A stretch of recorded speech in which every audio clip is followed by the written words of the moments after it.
this game. Now, the Knights, they look really good at times. Like, I mean really good. To start the game, they come out of the blocks fast. Kalen Ponga, well, he was here to play. He did predict that he was going to have a big year, which is not rocket science, but he was the highest paid player in the game. Going to have a good year, guys. He was very good, right? He came to play, and you could see the emotion after the game. He was unbelievable after the game. Yeah, I don't think I've ever seen him celebrate a win. Even Origin, I don't think I've ever seen him celebrate a win. Maybe, but celebrate a win as hard as he did tonight. I mean, he was pumped. He was. So that meant a lot to him tonight.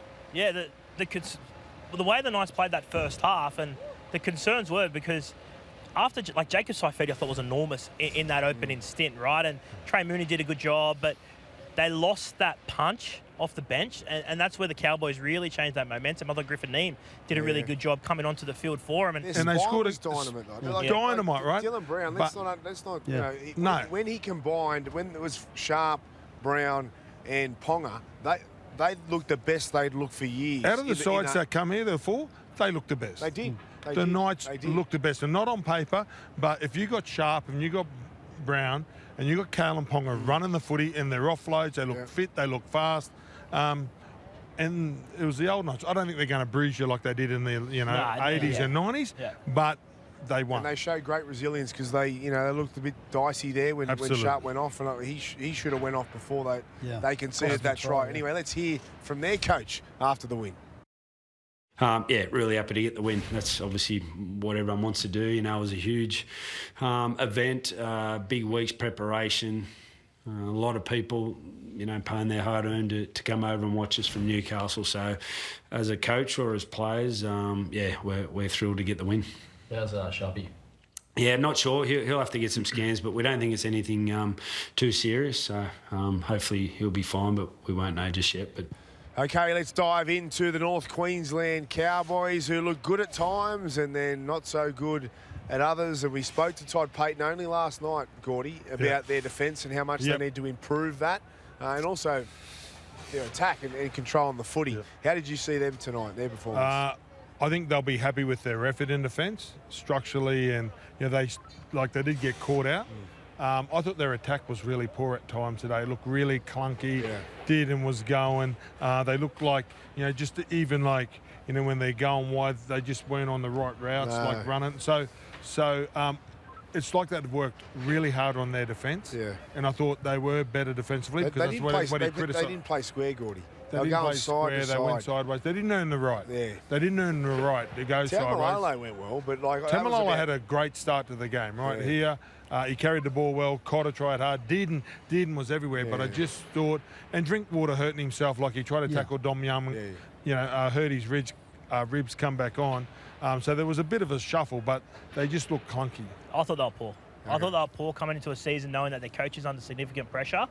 And they put out that in the opening game. And I think it was the big guns that let them down. Drinkwater, Dearden, Ruben Cotter.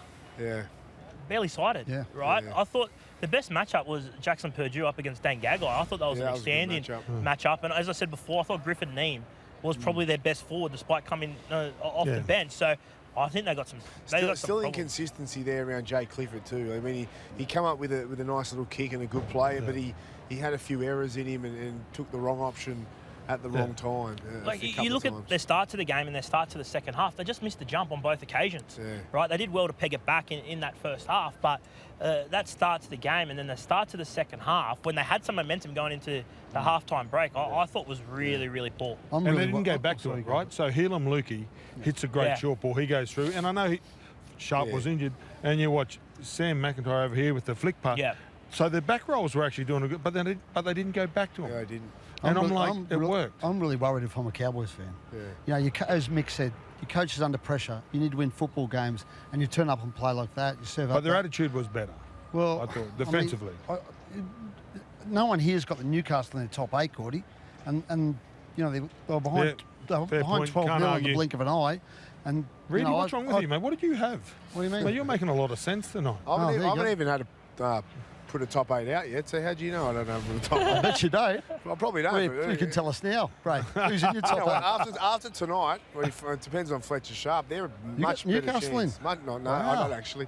But they're a much better chance. But I'd be if I'm a Cowboys fan and if I'm Todd Payten, I'd be worried right now. Yeah, I think he was worried before this year, to be honest. But unfortunately for him, he's got a big job ahead of him, Todd. He was really positive on the show. So hopefully they can turn things around now. The Super League, oh my God, what a disaster that was for Hull KR.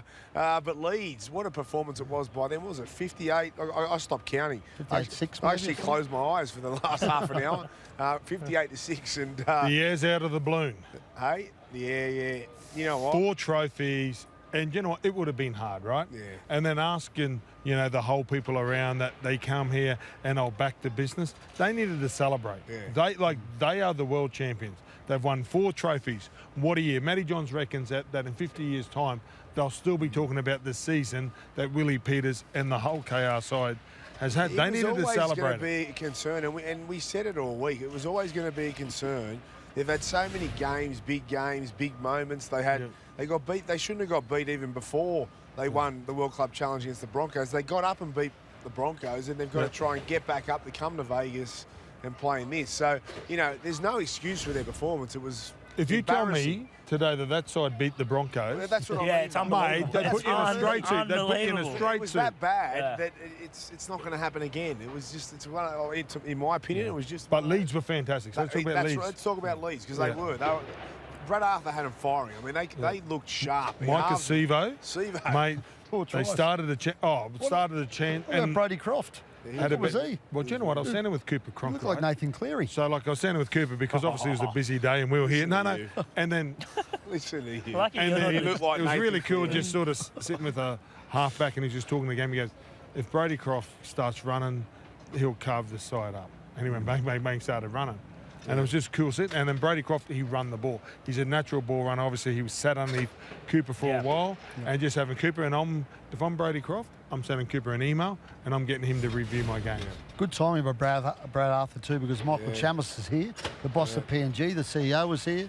He's one of those guys in the Well, mix for Chema that said it's job. not his decision. No, but he'll have a say. He'll have a say. He'll have a say. He'll have some. Yeah, what- He'll have some How much input. would you offer Brody Croft if you're the boss of PNG? Mate, Three men. Well, if he's like Nathan tax-free Cleary. dollars, baby. If I'm Perth, I might have a look at Brady Croft. They just signed They don't need Brody Croft and Toby Sexton. You need They depth in your signed Toby halves. Sexton. Yeah. Oh, yeah, Perth. Perth. Yeah, Sorry, I you didn't need, you need repeat depth that. in your halves. Yeah, absolutely you need some depth. No, we're not. You're not going back Competition, to that. no, sorry. You're not going depth. back to that well. Okay. No, I don't think we are either. He I'm played with pretty you. good tonight, I thought. We're in Las Vegas. As I said. And it's one game. It's a one-off game. Like, come on, man. Mate, he won the Men of Steel, didn't he, a year or two ago? Okay. Come 15 on. years ago.